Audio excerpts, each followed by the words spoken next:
Voilà, je suis Édouard Frogeau, j'ai 53 ans. J'ai eu 53 ans cette année. Ça fait à peu près 25 ans que je suis dans l'entreprise familiale. Je suis rentré assez jeune.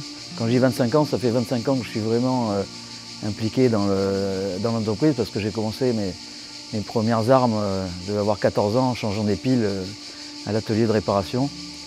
Et puis petit à petit, j'ai fait des études et puis j'ai fait des études sur le diamant. Je suis parti aux États-Unis, j'ai fait une école de commerce. J'ai été formé dans différentes structures. Je suis parti dans des pays étrangers, avec Cartier, avec d'autres sociétés. Et j'ai intégré après l'armée à 25 ans l'entreprise familiale. J'ai eu l'opportunité assez jeune, mon père m'a fait confiance assez rapidement, de pouvoir reprendre l'entreprise à l'âge de 38-40 ans, sans être lâché en pleine liberté au début.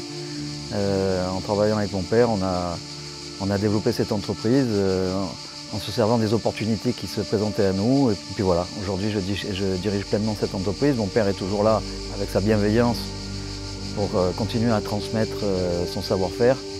Mes deux filles viennent de rentrer dans l'entreprise et je suis très fier de ça et on essaye de continuer le chemin qu'on a parcouru jusqu'ici. Ce qui est important dans les 5 années à venir, c'est de rationaliser nos process. Effectivement, on a plus de personnes à gérer, plus de stocks, plus de points de vente. On a un périmètre qui est beaucoup plus large et on a affaire aussi à beaucoup plus de fournisseurs et tout ça, ça mérite vraiment de respecter certains procédés dont la nouvelle génération va m'aider puisque tout ça, ça va aussi avec le développement du numérique. Et vraiment, je pense que notre axe de développement pour les 5 voire les 10 prochaines années, c'est vraiment d'accélérer sur ce développement de la communication, du numérique, du suivi des clients au niveau digital, au niveau de l'e-commerce. Et grâce à nos enfants et grâce aux nouvelles entrées dans l'entreprise, un abord plus futuriste et pas passéiste du développement de l'entreprise pour les 10 prochaines années. Le chemin qui est pris, c'est pour essayer aujourd'hui de consolider ce qu'on a réalisé aujourd'hui, de le rendre vraiment efficace et solvable et de réussir l'intégration des nouvelles générations, c'est-à-dire de mes enfants, dans cette entreprise. On ne peut pas parler de fierté quand on parle d'entreprise. Je suis fier de mes enfants, mais je ne suis pas fier d'une réussite quelconque. Je suis satisfait. Évidemment, j'ai beaucoup de satisfaction quand je ne me suis pas trompé, parce que je me dis que finalement, j'ai réfléchi à l'endroit et pas à l'envers. Mes sentiments n'ont pas débordé la réalité de ce que peut être la vie économique. Donc la fierté pour moi, c'est plus effectivement le fait d'avoir mes enfants et de les voir grandir, de les voir réussir dans les études. Ça, c'est une vraie fierté. Et de se dire que demain, ce qu'ils arrivent à accomplir aujourd'hui sera la force de l'entreprise demain.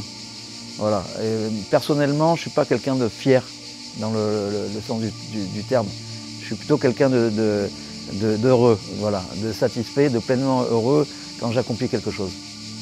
Comment j'arrive à fédérer, à conserver et avoir le respect des collaborateurs et qui se traduit par l'envie de collaborer avec nous et la fierté de faire partie de cette entreprise.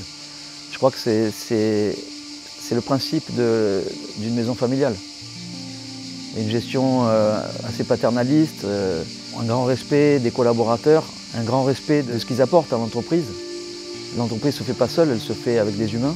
Une sensibilité avec les gens dans leur bonheur, mais dans leur malheur aussi, être à l'écoute. Ils sont aussi dans une famille, ils sont dans une entreprise, ils ont une liberté, ils ont des devoirs, c'est à eux de les gérer. Mais ils font partie de quelque chose de stable qui les accompagne au quotidien et qui peut les accompagner aussi dans la difficulté, aussi bien que ce qui nous apporte dans le succès. Voilà, je pense que c'est un équilibre et cet équilibre, il est à respecter au quotidien et il faut être sensible à l'écoute des signaux les plus faibles avec les gens avec lesquels on travaille. C'est l'intérêt aussi qu'on porte à s'intéresser à ce qui s'est passé dans l'entreprise. Aujourd'hui, on n'a pas de philosophie qui sont basées sur les techniques de 1800. On a des écrits, des preuves de certains clients qui ont été donnés à un certain moment donné. On a des photos d'artistes, des photos des peintures, on a des pendules qui ont été fabriquées, on a des vieilles montres, on a des vieux bijoux, des vieux dessins, et toutes ces choses qui font qu'on vit cette histoire. Sans dire que c'est quelque chose qui est mieux qu'une autre entreprise, parce que nous, on a l'histoire. Mais c'est quelque chose qui vous imprègne, et qui vous fait dire que vous marquez votre page blanche, vous aussi, pendant quelques temps, et que bien des années avant, cette page était écrite par quelqu'un d'autre. Je vais prendre un exemple. Mon arrière-grand-père s'appelait Édouard il y a 100 ans, pile 100 ans. Et je m'appelle Édouard aujourd'hui. On a une histoire qui se ressemble quelque part. C'est pas la même. Mais ça m'intéresse de lire aussi les lignes qu'il a pu écrire lui-même. Dans notre famille, nous étions avant 1800 en Italie, mais les Italiens qui ont réussi une certaine immigration, on pourrait dire. Hein, on fait partie de ces gens qui sont venus d'Italie. Mais je pense que c'est un certain goût qu'on a pu apporter, une autre vision de la mode, une autre vision de la joaillerie. Et cette vision assez italienne que nous avons, d'ailleurs nous avons été souvent nous collaborons souvent avec des marques italiennes, c'est peut-être par tradition, mais c'est aussi par goût. Et au-delà de la confiance que nous essayons d'installer dans l'entreprise vis-à-vis de nos clients, il y a toujours eu, année après année, génération après génération, cette perception des tendances et du goût.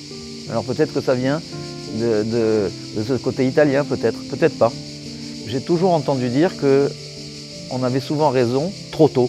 C'est-à-dire que c'est la perception de ce qui va arriver avant que ça soit arrivé. Alors quand on a toujours tort d'avoir raison trop tôt. C'est ce que disait toujours mon père. C'est-à-dire qu'on a senti ce qui est allé arriver en termes de goût, mais on l'a acheté trop tôt, donc c'est pas encore le moment de le faire. Mais en tout cas, quand on est en avance comme ça, on arrive à prendre les bons virages au niveau des tendances et de la mode. Et je pense que ça fait partie un peu de notre ADN. Quand on parle de valeurs, évidemment, j'ai envie de parler d'honnêteté intellectuelle. J'ai envie de dire que les valeurs les plus importantes pour moi sont la fidélité aussi.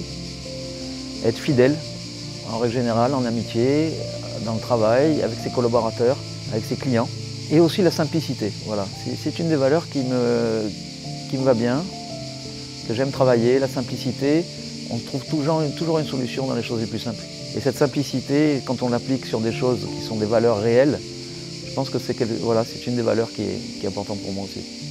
Alors le message que j'aimerais transmettre à mes collaborateurs, j'aime pas dire à mon employé, c'est pas péjoratif, mais enfin je préfère collaborateurs, mes amis souvent même, parce que j'ai des collaborateurs qui sont devenus amis avec le temps, amis proches même, et partenaires. Je crois que le vrai mot c'est la confiance, avoir confiance les uns dans les autres. Il ne faut pas réussir sans confiance.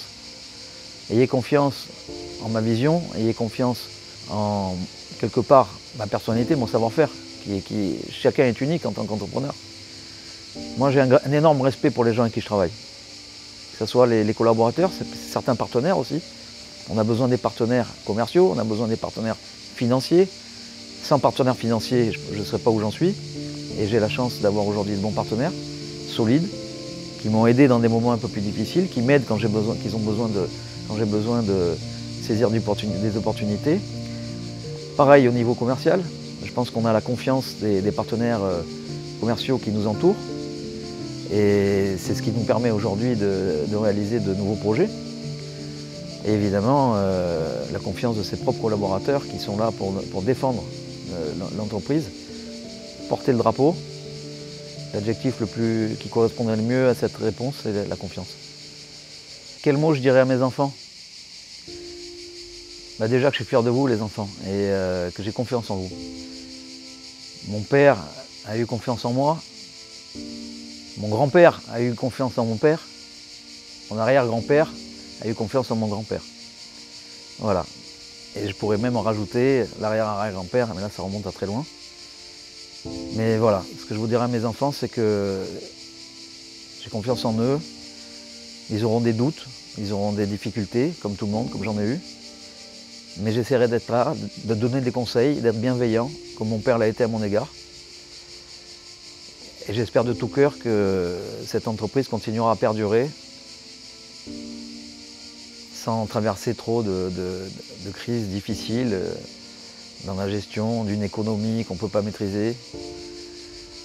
Mais j'ai confiance et je pense que la confiance fait partie de l'entreprise aussi. Sans confiance, on n'arrive pas à réaliser des projets, on n'arrive pas à réaliser des réussites. Donc ayez confiance dans l'entreprise, comme moi j'ai confiance en vous.